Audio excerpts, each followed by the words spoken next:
The Green Pastures is the name of a Pulitzer Prize winning play.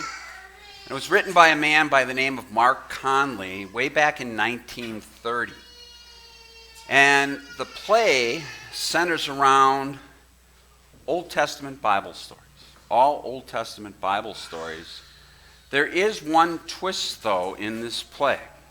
All of the characters in the play, including God himself, are African American, and they all speak with a Southern accent. And in the closing scene of the play, there is a conversation between God and the angel Gabriel.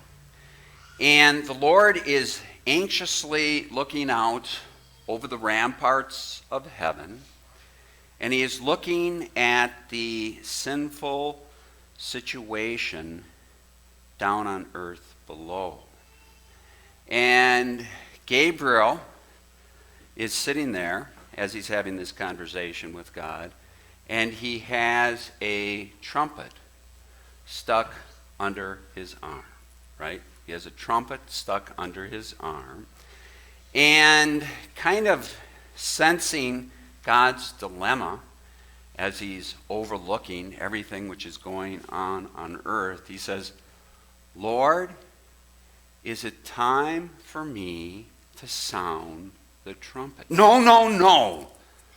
The Lord looks at Gabriel. Don't touch that trumpet. Not yet. He continues, the Lord does, to look down on the world below and what can happen. And then Gabriel suggests to the Lord, maybe, Lord, you should send someone to intervene. Maybe someone like Abraham again, or Moses again. Or maybe you should send one of the Old Testament prophets. How about Isaiah or Jeremiah? And the Lord answers this way, this time I am not sending anyone else. This time I'm going myself. Isn't that a great play? Isn't that a wonderful story, right? Won the Pulitzer Prize. What a story, right? This time I'm not sending anyone else. This time I'm going myself. It's not a play. It's not a story. It's Christmas, right? It is God's simple yet brilliant plan. And we read these words, hear these words from Isaiah. He saw that there was no one. He was appalled that there was no one to intervene. So his own arm achieved salvation for him, and his own righteousness sustained him. He put on righteousness as his breastplate, and the helmet of salvation on his head. He put on the garments of vengeance, and wrapped himself in zeal as in a cloak. What did God see on his own? When God looked down, he saw a mess. And it wasn't a mess that he made. It was a mess that mankind made. When God looked down, this original plan was perfect. Everything about the universe, everything about the world, the climate, the landscape, everything about it was perfect. And everything about his created beings, about Adam and Eve, was perfect. Their relationship with God was perfect. Their relationship with each other was perfect. Since God didn't create the mess that we still live in today, what does that mean? It means that someone else did. I read a story about a little girl who was given a tea set for Christmas. And of course she had to have a tea party. And she had a tea party with Dad. And Dad really hammed it up.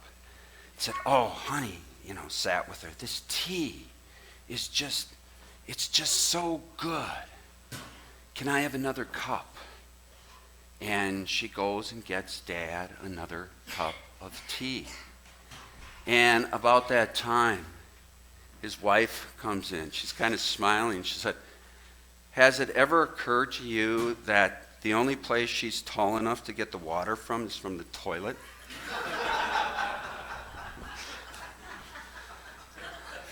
Dumb things we sometimes do. But nothing was dumber than what Adam and Eve did, right? Two highly intelligent people. How could two highly intelligent people be so dumb? Well, the answer is surprising. The answer is love. You heard it right. Love. Not love for God, but love for themselves. They put love for themselves above their love for God. That was so dumb. And in doing so, they ruined this world and everything in it for themselves and everyone else. They ruined our world. Our relationship with God was ruined. Our lives were ruined. Our futures were ruined. And so God, what? He saw that there was no one. He was appalled that there was no one to intervene. When Isaiah speaks of intervening here, he is referring to restoring these ruined relationships. First, how about restoring the ruined relationships that we have with people? The year 1900, told you some of this before in a Bible class. In the year 1900, that was the first year the population of the world reached 1 billion people. And today, in 2021, the population of the world is over 7 billion people. And by most estimates, the population of the world in just 20 years, in the year 2040, will be over 10 billion people. That's a lot of people. And people don't always get along. Last Monday, I picked Marie up from the Lubbock airport, and it was the busiest I'd seen the airport. Lots of people coming in to be home for the holidays, right? Everyone is excited to be home for the holidays. Can't wait to be home for Christmas. And then it comes. And Mom leaves the turkey in the oven too long and it's dry. Dad isn't happy with his gift. Uncle Joe has one too many beers. And the grandkids are just driving crazy. And they would never, ever say it, but those people who couldn't wait to get to Lubbock for Christmas are saying, "I can't wait to get out of Lubbock for Christmas." That's how it is in relationships, right? In our relationships with people, it sometimes just goes south. And the result, there's guilt in the world, there's divorce in the world, there's wars in the world, and that's just the tip of the iceberg. And what does God say? There is no one to intervene. We can't do a thing about it. We can't do a thing about it. And then what about our relationship with the Lord? Restoring that ruined relationship.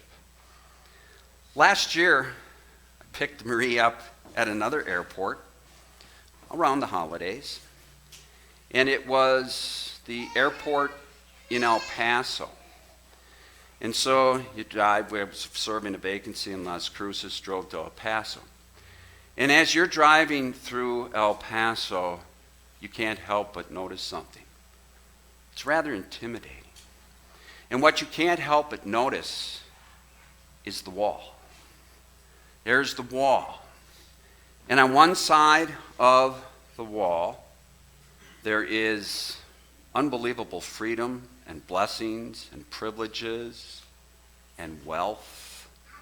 And then on the other side of the wall is unbelievable poverty, abject abject poverty. It, of course, is the wall that separates El Paso from Juarez, New Mexico.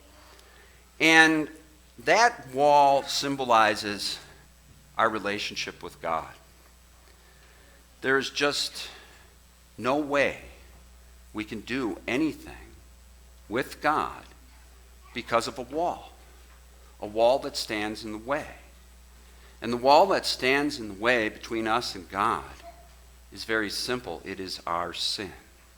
And sin makes a ruin and causes rifts in our lives, and especially in our relationship with God. There is guilt, and then there's death, and there's damnation. And we can't climb over that wall. We can't dig under that wall. We can't tear that wall down on ourselves. There is nothing that we can do. There is no one to intervene. Well, with no one to intervene, God made the decision. This time, I'm going myself. And this is what God did on his own. So his own arm achieved salvation for him, and his own righteousness sustained him. He put on righteousness as his breastplate, and the helmet of salvation on his head. He put on garments, the garments of vengeance, and wrapped himself in zeal as in a cloak. I want to speak to you about another wall, and many of you might not even remember this wall. And it was a wall that separated oppression from freedom. On one side of the wall, people were basically captives, and on the other side of the wall, they were free. And this wall was built as a result of what was called the Cold War. And it was the Berlin Wall dividing East Berlin from West Berlin. It was built by the communists in 1961. 2 years later, after that wall was built, 1963, President John Kennedy stood right near that wall. And he made a very famous speech, one of the most famous speeches of his very short presidency. And in that speech, he said, "Ich bin ein Berliner." And that means, I am a Berliner. That was Kennedy's way of saying to the people of Germany, West Germany and West Berlin, I am here with you. My country is here with you. We support you in everything we do. Now, he wasn't there to be around when it happened, but 26 years after Kennedy said those words, that wall came down. On Christmas Eve, God intervened and became one of us. He could just as well have said, I am a human being. I am one of you. And not only am I one of you, am I a human being, but I am also true God. And 33 years later, what happened to that wall? It came tumbling down. Not because of anything that we did, but because of everything that Jesus did for us. And here is how that wall of sin came tumbling down. Why isn't it...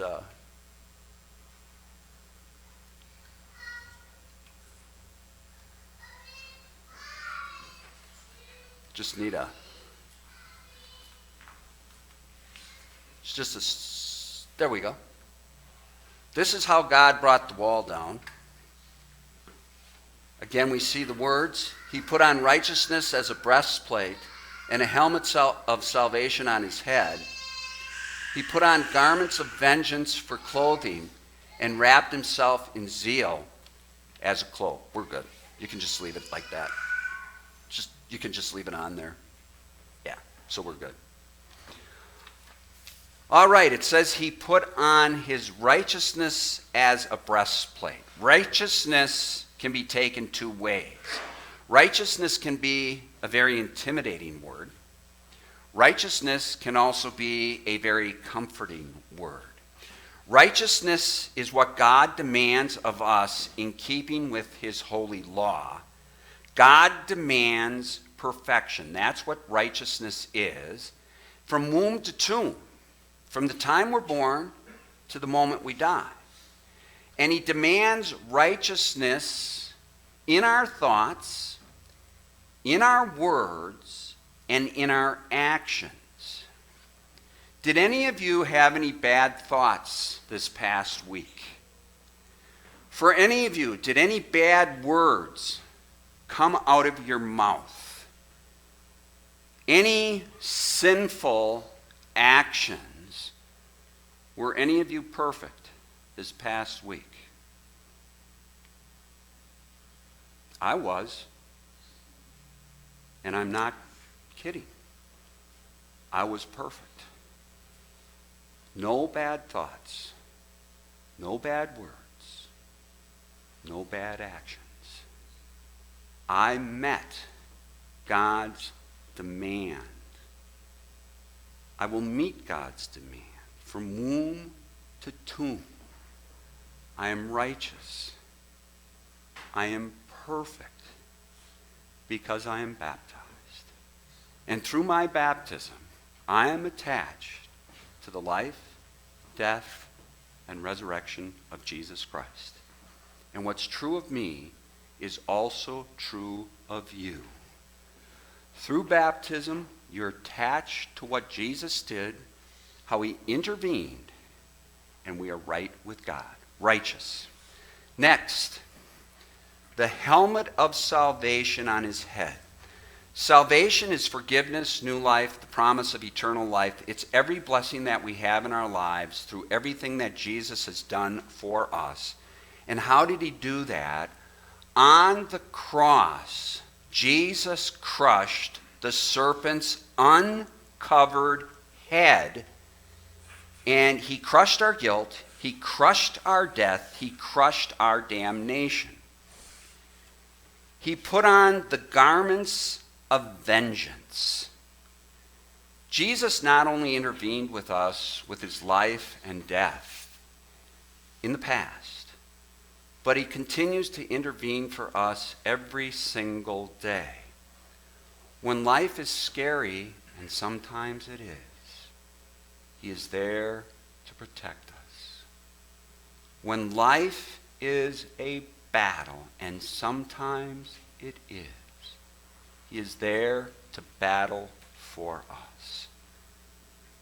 The baby in the manger, in the crib. The Savior on the cross. The King of Kings in heaven, wearing his crown. What did he promise you? Never will I leave you. Never will I forsake you. And then he wrapped himself in zeal as in a cloak. Filled with the gospel, we have that same zeal. As we forgive those who hurt us, as we reach out to those who are helpless and are hurting, as we offer comfort and hope to the comfortless and to the hopeless.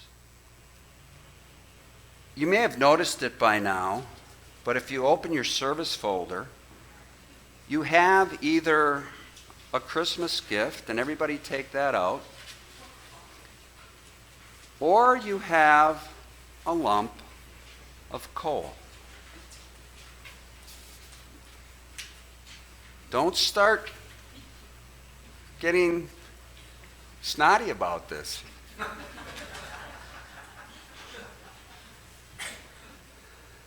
Who has a Christmas gift? Who has a lump of coal? Okay, I want those of you who have the Christmas gift to exchange that Christmas gift for a lump of coal with someone who has a lump of coal. I have a lump of coal. I'll take your lump of coal.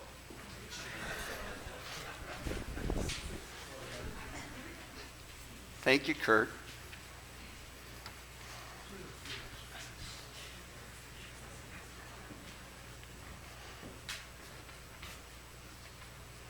Those of you who exchanged the gift, way to go.